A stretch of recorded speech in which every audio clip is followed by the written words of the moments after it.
It's just a quick video demoing Myra shower control. I don't know if you've got the Myra app. I've hacked access to the API. Just thought I'd show you kind of how it works. Okay, so there's this endpoint. This code is all up on GitHub already, but there's this endpoint that essentially gets you all the data about your devices. So whatever. It requires the JWT, and I think this app subscription key is static. The JWT, however, I will point out, does not have an expiry date, so it can never be invalidated. That is a massive design flaw, but yeah, so make sure you don't leak that. And then down here, you've got this, which is a post request to send a command. It sends like a really long string. The code's up on GitHub, essentially. But what actually matters is the primary value. That seemed to be the only thing I needed. I didn't need any of these secondary values. They're all there. And the tenant ID, that is just your account ID that you've got in the JWT. Again, the JWT. So I have written some explainer here about how this works. So I don't know what the 01 is for. It's just always 01. Temperature is controlled by the next two values. 00 is off, with C2 being full 45 degrees temperature. The next one is flow rate. Again, 00 being off, 40 being the full 16 litres a minute that it could do.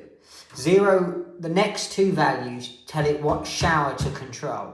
So you've got 00 being off, or 01 being one of them, or 02 being another, 03 being both of them. Assuming you've got a 2 shower setup like we've got. You might have a different level of shower setup, so in which case, I don't know, but I'll just demo it. So you could just see some of this. Does it see? Yeah, this is just some of the stuff you get back. But this is the control system for the smart home. At least when we're like demoing code, we do it in here. Apart from shower, so here you go, you can see all the information. Currently, there's no like dynamic polling. I've not set any of that up, but I'm gonna set up some of that. So down here on the send raw value, so I've got 01, 0, C0, 40, 00. So if I put that at 1 and click sending, there you go, that shower head has just come on. I'll turn that off. If I set that to 2 instead, it's swapped shower heads. And now if I set that to 3, oh, they've turned off because it's in the warm-up phase. Now set it to 3, they're both on. If we do a get device update, you can now see it says the set point's 44.8.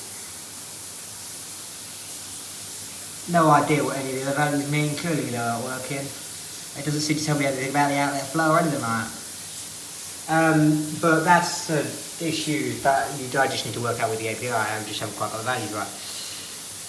The flow set point is definitely not 16, but you get the idea. Let me turn the shower off, hold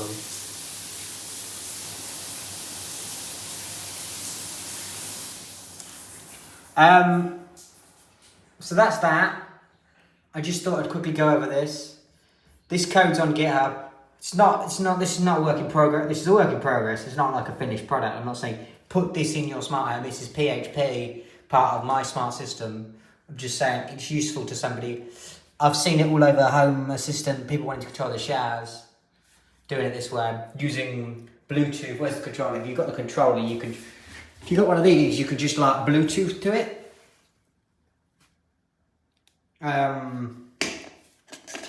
But yeah, you could do it via the API now.